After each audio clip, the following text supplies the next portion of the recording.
word na nagbabayad, but because that's very, very Filipino, ikaw ay nagbabayad sa kasalanan ng mga magulang mo? Ang karma ho kasi syempre, ibang religion ho talaga yan. And sa atin naman, bilang Christian tayo, naniniwala rin naman tayo na kung anong kasalanan ng mga magulang natin, nagpapatong-patong yan hanggang sa generation po natin.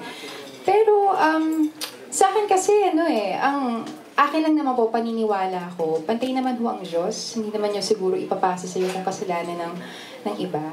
Kasi ganyan tayo kamahal ng Diyos. Hello po, masyado na tayo kumaano nito. Malalim na, no? Lumalim, oo. Miss Madge. Yung sa character ko naman po, yung kay Nicole, umiiwas siya na sana hindi siya matulad sa mami niya. Pero may mga pagkakataon na nagkakapareho. Pero yun nga, minsan talaga, depende rin sa'yo yan eh. Choice mo yan eh. Kung gugustuhin mo bang maulit yung nangyari sa dati at yung mangyayari sa'yo dito sa future. So yun. Doon naman sa karma, isipin nyo na lang laging good karma. Tama. JC, you wanna add? With Max naman, backstory ni Max kasi very lonely siya dahil yung family niya hindi niya talaga kasama. So, longing for love and hindi lang pala looking for love. So, pagdating ng time na nai-in love siya, binibigay niya talaga yung lahat kasi nga lonely siya, wala siyang mapagbigyan ng kanyang pagmamahal kasi nga wala yung family niya. So, pag nagmahal si Max, todo-todo talaga and very serious. So, yun yung backstory ni Max. Pagdating sa karma, think positive lang palagi, no? Para hindi... Negative. Oo, Diba? para hindi naging negative, para nakaka-attract tayo ng magagandang bagay sa universe. Yeah.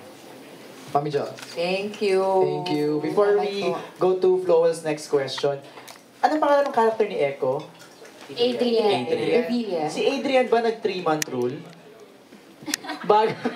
Bago lumipat sa character ni bago sa character ni Madge, nag 3-month rule ba si Adrian? Sobrang haba naman. Sobrang haba naman pala. Okay. Flowell, sino next? Pero teka muna, pagka-affair, di ba? Sabay nga eh. Ikaw naman. Walang 3-month rule. Okay. 3 month, pero matagal bago siya. Hindi ba ako yung nag 3-month rule? Ako na lang. Okay. Rocky ba? Rocky? Yes, Rocky. Okay, Rocky. From TV series Grace and Bits of Rocks. So may question pa ako kay Miss Maha at kay Miss Angel. Nakalain ko kay Miss Angel. Miss Angel, sa One More Try, di ba ikaw yung hinihiraman ng asawa? Tapos dito, ikaw yung inagawan ng asawa. So, in real life and in front of the camera, alin yung mas mahirap at mas mahirap kampanan? Yung maagawan ka ng asawa, ikaw yung maagaw? Naguguluhan na ba kayo? Naguluhan na rin ako. Oo, nabasa ko nga sa internet kasi yung mga gumagawa ng mga memes, tama ba? Yes. Ganon. Na parang, ba't ikaw, pag nanghirap ko ng asawa, galing-galing mo, tapos kaya ang damot-damot mo, di ba? So, ang gulo ko nga naman, di ba? Pero, dahil na napag-usapan na ho yan, gusto ko lang magpasalamat sa, kung meron man dito na involved doon sa pagtitrend po. Ginagawa kayo sa ni paggawa ng mga memes memes. kayo. Maraming Bye-bye. salamat po. Nakita ko sa Instagram, sobrang nakakatuwa po. Salamat po. So, yung tanong po ay, anong mas mahirap? Mas mahirap. Nung nag-One More Try kasi ako, sabi ko, kalokohan to. Kalokohan to. Hindi ko kayang i-arte to. Kami dalawa ni Zanjo, tag team kami doon sa, hindi po pwede to, hindi rin papayag yung lalaki na Ipahiram. boyfriend mo, ipahiram, di ba? Pero pag nandun ka kasi sa ganong situation, di ba parang, depende yun eh. Depende yun sa pangangailangan kung anong risk talaga.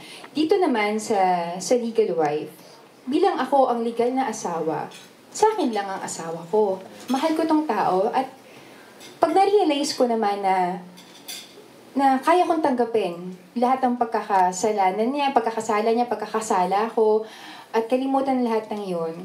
At hindi ko rin kaya mabuhay nang wala siya. Kahit ano pang sabihin ng lahat ng tao, papakinggan ko pa rin naman ang puso ko. Kahit sabihin nilang tanga ko, sabihin nila na